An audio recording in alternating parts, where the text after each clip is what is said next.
જો આ ભાગવત કથા છે ને ગંગા કીધી છે. કથા ગંગા.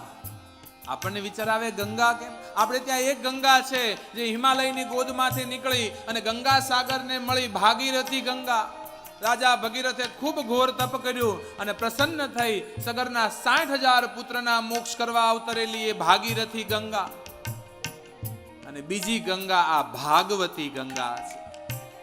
ફરક એટલો છે, પહેલી ગંગા શરીરના પાપને ધોવે છે, કદાચ મનના મેલને, મનના પાપને ધોવે. પણ આ ગંગા ભાગવતી ગંગામાં તાકાત છે, તમને પાપ કરતા અટકાવી દેશે.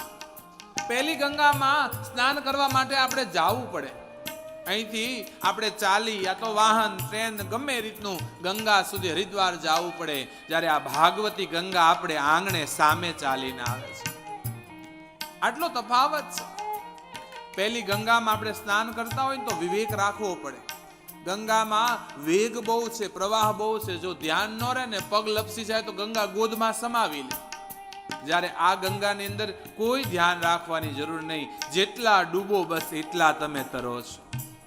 આ ગંગામાં જેટલા ડૂબ્યા એટલા તર્યા છે. આ તફાવત છે આ ભાગવતી ગંગા અને ભાગીરથી ગંગાનો. આ ભાગીરથી ગંગા આ સમસ્ત આયોજકોના સદપ્રયાસથી, બંને યજમાનોના કહેવાય સદપ્રયાસથી આ ભાગવતી ગંગા છે કોબડી ગૌશાળાથી નીકળી અને વિજયરાજની અંદર ભાવનગરમાં આ પ્રગતિ મંડળની વાડીમાં તમને પાવન કરવા આવી છે.